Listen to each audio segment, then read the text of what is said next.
We're going to try something that has not been done in campaign 2016. At this critical moment in the race, we've brought together top strategists from every single one of the remaining 5 campaigns. With us, Karen Finney, Senior Advisor for Communications and Political Outreach for Hillary Clinton, Jeff Weaver, Campaign Manager for Bernie Sanders, Trent Duffy, National Communications Advisor to John Kasich, Alice Stewart, Communications Director for Ted Cruz, and last but not least, Rick Wiley, who is the National Political Director for Donald Trump. Thank you all for being here.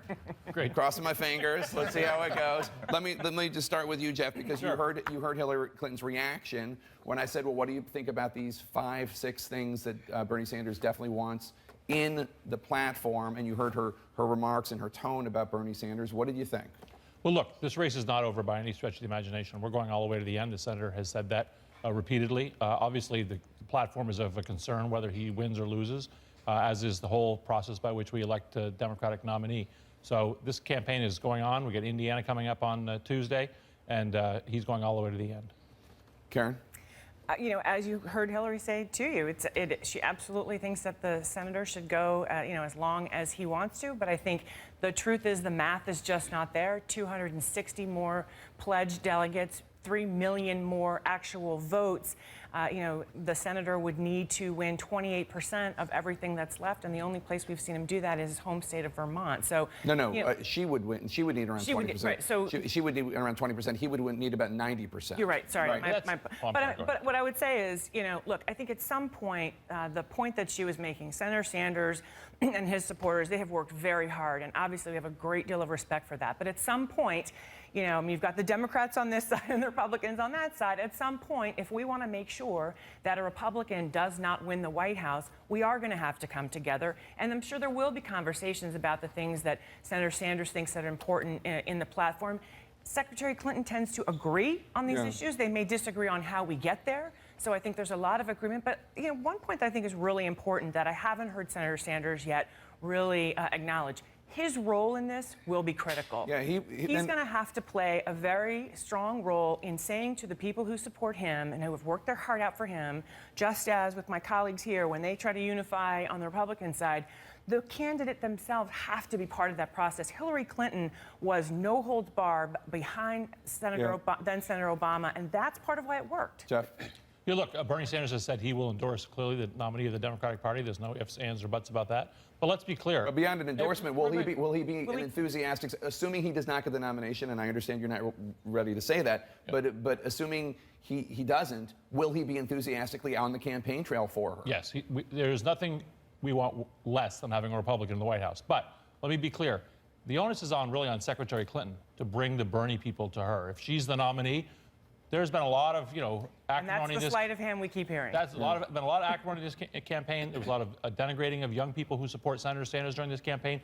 And that's not all going to be soon forgotten if the Clinton campaign does not reach out to those people and address many of the important issues that Bernie has raised that she has not. And I think you've seen her do that. I want to bring in some of the other campaigns that we have here because there's a whole other party, of course. Sorry, guys. And the first thing I want to do is ask you two, there was supposedly a Cruz-Kasich alliance at one point where Kasich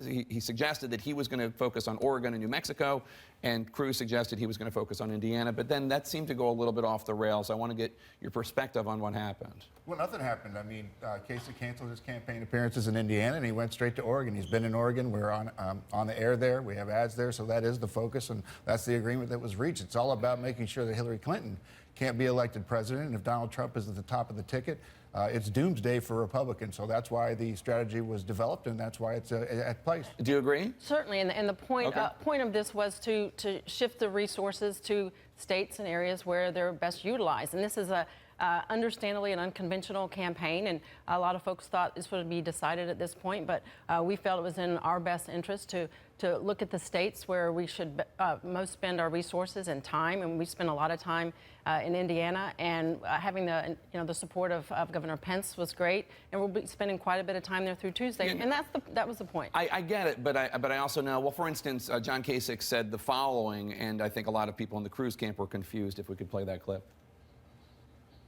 I've never told them not to vote for me. They ought to vote for me. talking about Indiana voters there. And then Senator Cruz said something in which he kind of suggested that there wasn't a deal. And John Weaver, the senior communications director, senior strategist for Mr. Kasich, for Governor Kasich, wrote, "I can't stand liars," seemed to be talking about Ted Cruz being a liar. So there does seem to be some sort of, there was no moment of disappointment on the Cruz campaign for what Kasich said? The purpose of the agreement was, as he said, he was going to spend his resources in states where he felt was most beneficial, and the same with us. And that's exactly what we've done. It's paying off in Indiana. Rick, what do you say? This is an alliance between candidates in search of candidates who agree with this alliance. I mean, this thing fell apart from day one. You know, the dueling press releases that came out at, I don't know, 11:15 on Sunday night.